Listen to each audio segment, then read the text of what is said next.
We actually have working Abyss actors for you today. We have some Crystal Beast, and of course, is that Deck Out Turbo Edition?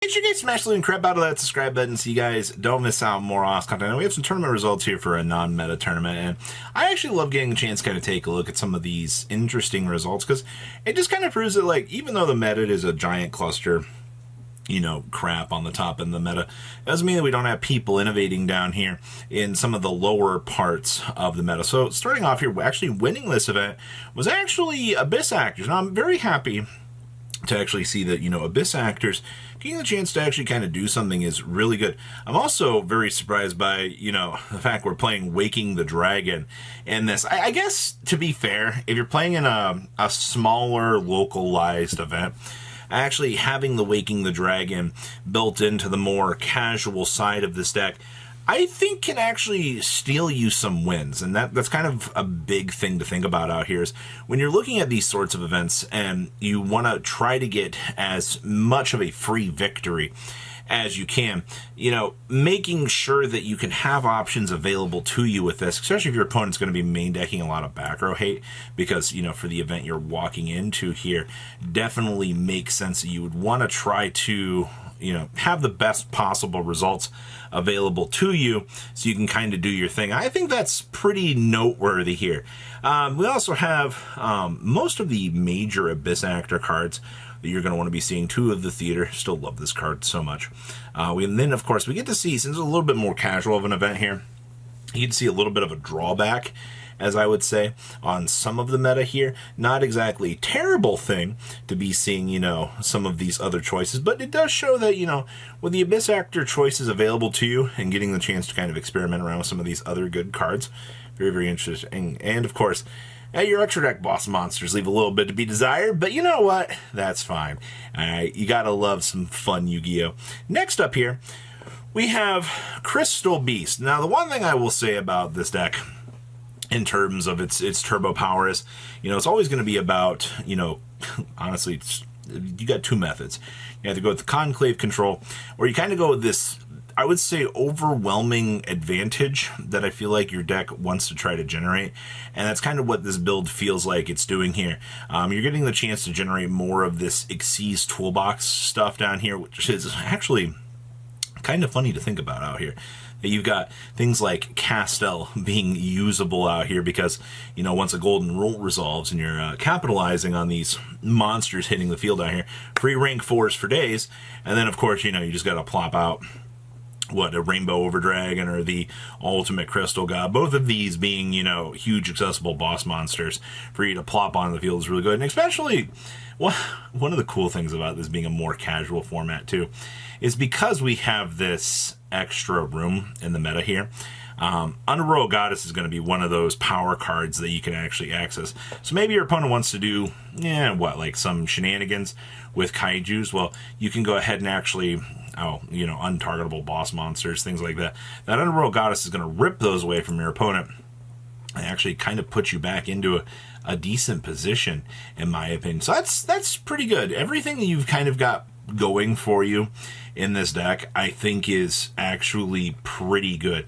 We'll have to wait and see in the future in terms of meta developments if, something like this could stick around for more fun. Obviously, I think this used to be the good mark.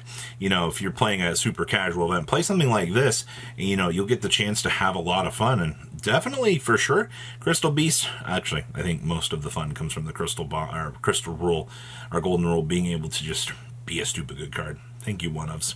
All right, next up here, we have the old Protector of the Sanctuary. Your opponent cannot draw cards except during the draw phase. So what we're trying to do here, are we just trying to stack up present cards to try to force your opponent to burn away their whole hand? Now, the only way that this method of madness tends to work, with to my knowledge of old rulings here, is you have to technically special summon the Protector onto the field to be able to get the resolution of this, right? So you would have to, this is This is an interesting conundrum because I don't even know if this pile actually works the way they were intending it to, with the Protector of the Sanctuary and the wording of your opponent not being able to fulfill card effects while this is on the field. But nonetheless, some simple modifications and things can very easily modify this if you need to. I also see we actually have Dark Morgan here as well. I guess this is actually kind of funny because you're playing a slower casual based deck here, especially, you know, the Cup of Aces. You know, Cup of Ace always says your opponent draws 2 cards, not you. I guess having this present with the Protector should always technically mean that this does nothing or attempts to draw you a card. We also have Drowning Mirror Force. You got the band plays on. And of course, we're actually playing Miradora down here.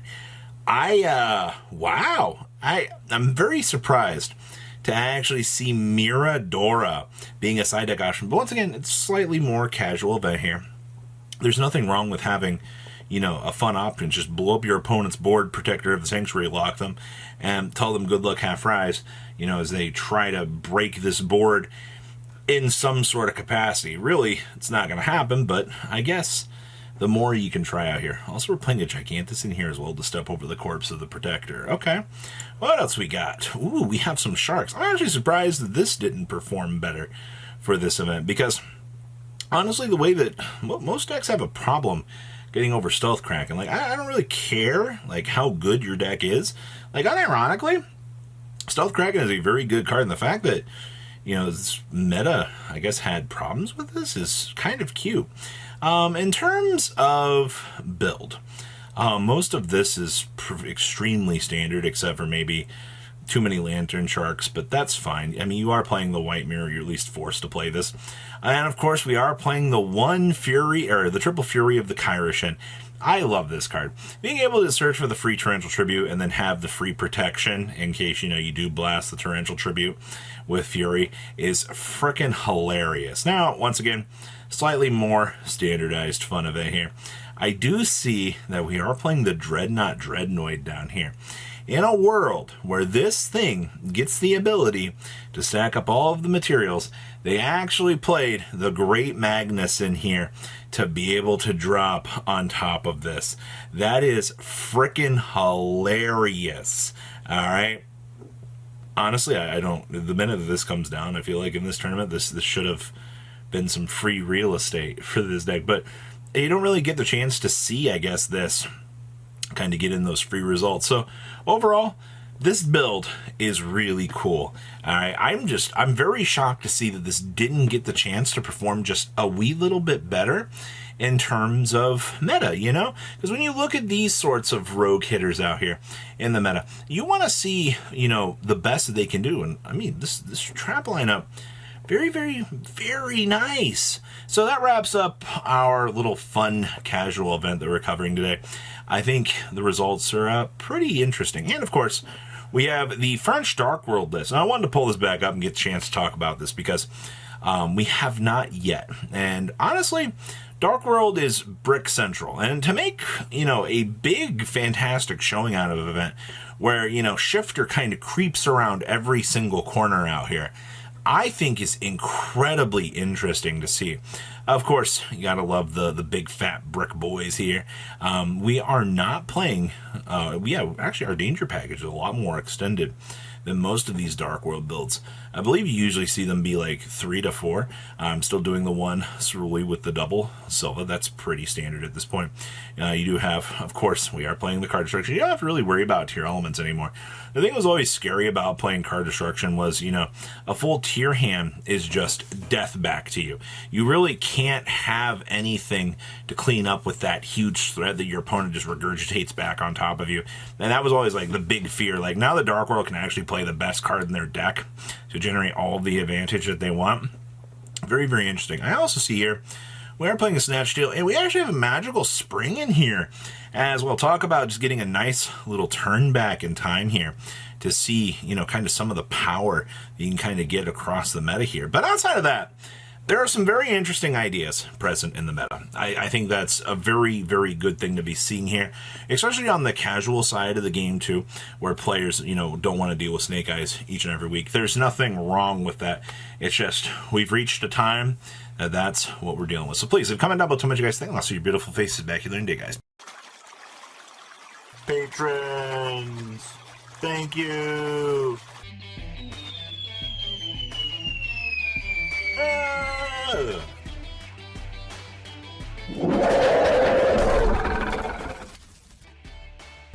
Thank you so much for watching. Check out these other videos.